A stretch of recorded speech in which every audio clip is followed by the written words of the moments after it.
इस बार सावन के महीने में हम पूजा आराधना भोलेनाथ की कैसे करेंगे, आइए जानते हैं। 2026 के सावन के महीने में भगवान शिव की आराधना के लिए सबसे उत्तम विधि वह है जिसमें कर्म कांड दिखावे से अधिक सच्चा भक्तिभाव और समर्पण हो। शिव जी को भोलेनाथ कहा जाता है। वे अत्यंत सरल हैं और मात्र सच्चे मन से अर्पित किए गए एक लोटे जल से भी प्रसन्न हो जाते हैं। यदि आप सावन में अपनी पूजा को और भी अधिक प्रभावशाली और अत्यधिक रूप से गहरी बनाना चाहते हैं तो आप इस विशेष और संपूर्ण भक्तिभाव पूजा विधि को अपना सकते हैं। प्रातःकालीन शुद्ध और संकल्प ब्रह्म मुहूर्त में जागरण, सूर्योदय से पूर्व उठकर स्नान करें। स्नान के जल से गंगा जल की कुछ बूंदें मिलाना अत्यंत शुभ होता है। स्वच्छ वस्त्र धुले हुए और हो सकते हैं सफ़ेद या हल्के रंग के सूती वस्त्र धारण करें। संकल्प पूजा आराधना करने से पहले हाथ में थोड़ा सा जल और अक्षत साबुत चावल लेकर शिव जी का ध्यान करें और अपनी पूजा का संकल्प लें।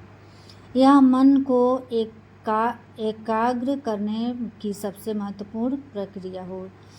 पंचामृत और रुद्राभिषेक सर्वाधिक महत्वपूर्ण है। सावन में शिवलिंग का रुद्राभिषेक करना सबसे उत्तम माना गया है।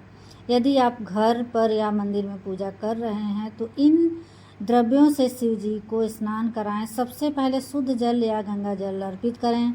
इसके बाद गाय का कच्चा दूध, दही, घी, शहद, शक्कर इन पांचों को मिलाकर पंचामृत से अभिषेक करें। शिव जी को अभिषेक करते समय लगातार ओम नमः शिवाय का मंत्र जाप करें। धीरे धीरे स्वयं अतः मैं खुद शुद्ध जल या इत्र मिले जल से स्नान कराकर शिवलिंग को साफ वस्त्र से पोंछ लें। प्रिय सामग्री का समर्पण भाव के साथ शिवलिंग पर वस्तुएं अर्पित करते समय आपका भाव ऐसा होना चाहिए मानो आप साक्षात शिव को वस्तुएं पहना रहे हैं। भस्म और चंदन शिवलिंग पर सफ़ेद चंदन या भस्म का त्रिपुंड 3 रेखाएं लगाएं। ध्यान रहे शिव जी को कुमकुम या हल्दी नहीं चढ़ाई जाती है। कटे फटे रहित बेलपत्र न लें। उनके चिकने हिस्से पर चंदन से ओम या राम लिखकर पुष्प अन्य क्रिया करें। धतूरा, भांग, समी के पत्ते, सफ़ेद आंकड़ा, मदार के फूल के कनेर के फूल अर्पित करें। नैवेद्य भोग और आरती शिव जी को ऋतुफल, मौसमी फल, साबूदाने की खीर या मिश्री का भोग लगाएं। इसके बाद गाय के घी का दीपक या शाम के समय तुलसी की लकड़ी का दीपक जलाकर शिव चालीसा का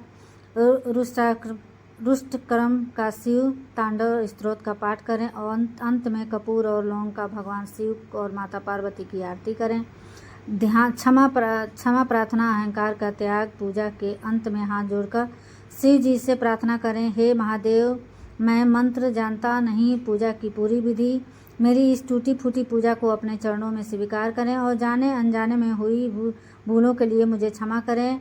यह क्षमा प्रार्थना ही आपके भक्ति भाव को पूर्णता प्रदान करती है। विशेष टिप, दिन भर में आप जो भी कार्य कर रहे हों मन ही मन शिव का स्मरण करते रहें। सावन सोमवार के दिन व्रत रखने से इस पूजा का फल कई गुना बढ़ जाता है। हर हर महादेव।